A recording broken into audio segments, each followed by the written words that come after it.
Vores næste taler, hun kæmper hver eneste dag for, at vi får det bedre på erhvervsskolerne. Det er Mie, hun er næstformand i Erhvervsskolernes elevorganisation. Er I friske derude?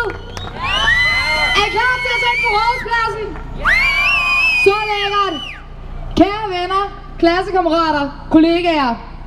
For et år siden, der stod jeg også til en uddannelsesdemo i Aarhus og holdt en tale. Dengang, der var jeg skuffet, jeg var vred, og jeg var fandme også frustreret. Den 30. august i år, der blev jeg fandme også skide bange. Jeg blev bange for, at den dag, jeg får et barn, så vil han eller hun vokse op og blive dårligere uddannet, end vi og vores forældre gjorde. Jeg blev decideret bange for, at mit barn skal læse om kvalitetsuddannelser i en stor, gammel, tyk bog ved navn Danmarks Historien. Og der blev jeg endnu mere skuffet, vred og frustreret, end jeg var sidste år. Regeringen siger, at vi skal satse på uddannelse. Igen og igen, så siger de endda, at det er os, der er fremtiden. Det er faglærte, vi skal satse på. De laver alt lige fra ressourcekrævende reformer, kvalitetspuljer og kampagner. Men så, når det bliver finanslov, så glemmer de os fandme endnu en gang. Uden økonomi kan vores skoler ikke bære det læs, de har tænkt sig at lægge på os. Og det er ikke om at skulle skuffe et eller andet sted. På Tech College i Aalborg, der har de maskiner, hvor der står Made in Soviet. Sidste år, der fyrede Next 26 lærere som følge af besparelser og faldende elevtal. Det betyder i sig selv flere stressede lærere, færre timer og dårligere kvalitet af undervisningen. Og som der også blev sagt tidligere, kan det næste gang føre til dårligere faglærte.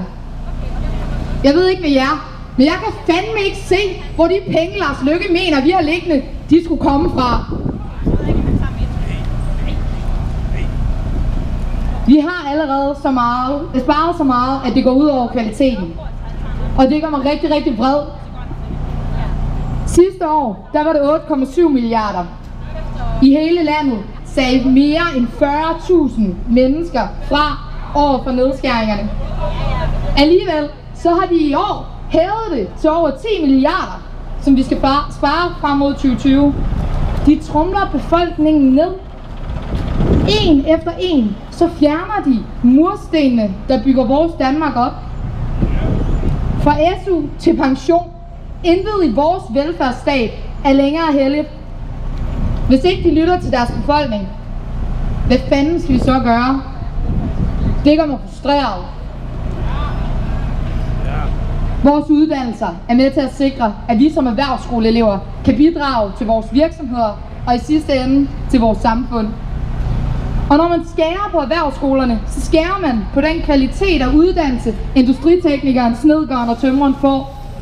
Kvaliteten af det, som vi i sidste ende laver og kan være stolte over. Den kvalitet, der giver mulighed for dygtiggørelse og fordybelse. Når de skærer i uddannelse, så skærer de direkte også i vores muligheder. Noget man ellers skulle tro, at Venstre og de andre partier var for kloge til at gøre. Fordi vi igennem generationer her i Danmark har gjort en dyd ud af at uddanne og altid sikre, at den næste generation var bedre uddannet end den forrige. En bestræbelse, der undskyld mig, virker fucking spild, nu er politikerne er godt i gang med at smide vores generation i skraldespanden, og endda uden at lytte på os. Og det går mig alt sammen sindssygt frustreret. Men så er det en dag som i dag, hvor jeg er glad for at se jer alle sammen. For når jeg ser jer, så bliver jeg bare en lille bit smule, ikke ret meget, en lille bit smule mindre bange. For I giver mig håb. Alle, der i dag er på vej ind mod Rådhuspladsen. Vores venner i Aalborg, Odense og Aarhus. I viser, at I tager ansvar for den fremtid, som retmæssigt er vores. I viser, at vi står sammen og kræver bedre uddannelser. For som en klog person sagde engang, gør din pligt, kræv din ret.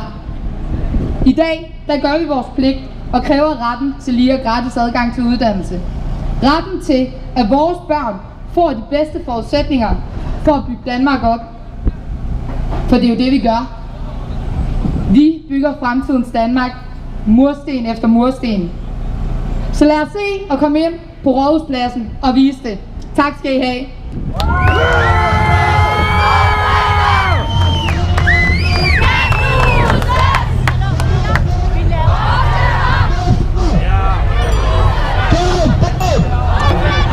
Så fandt jeg ud af, at der var 0. Så tænkte jeg, det gider jeg faktisk ikke finde mig i.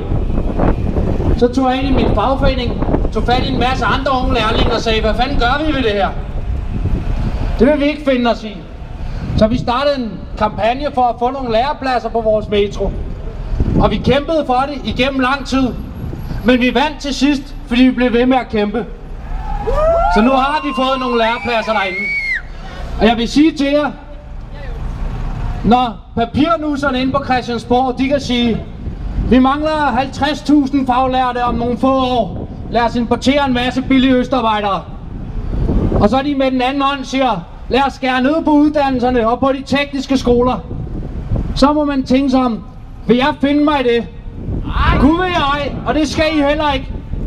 Og det er vigtigt, at I kæmper for at få bedre tekniske skoler. Ikke kun for at stoppe de her nedskæringer, men for at der bliver investeret i dem. For vi har brug for dygtige faglærte. Vi har brug for, at der kommer nogle af jer ud som lærlinge ude på vores byggepladser. Vi har brug for faglærte i fremtiden. Så god kamp, det er kun starten, det er ikke slutningen på noget som helst.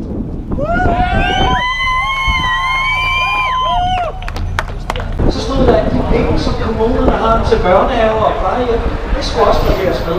Og så stod der, at erhvervsskolerne, de skulle have 2% færre penge hvert år. Og jeg bladrede til, at jeg vide, hvad fanden skal bruge alle de penge på. Og det stod så på den sidste side, der står, at hvis man er så heldig at tjene mere end 600.000 om året, så skal man have en kæmpe skattelettelse. Så det var den dag. Og det er faktisk, når vi er rundt og snakker med hinanden om inden på Christiansborg nu, skal man tage fra de fattige og give til de rige. Og vi er i sådan en situation, at det er vi ikke helt enige om på Christiansborg. Og det er derfor, når I kan tænde fjerneren for tiden, så kan I se, at Dansk Folkeparti er lidt i tvivl om, hvad de mener. Vi prøver at overbevise dem. Lad os se, hvordan det går. Jeg vil bare sige én ting til jer. Det er uanset, hvordan det går, så husk på, at hvis ikke man holder sammen, og hvis ikke man får bøffet ham, Lars Løkke, lidt på plads, så kommer det kun til at fortsætte ud i den her retning. Tak for det.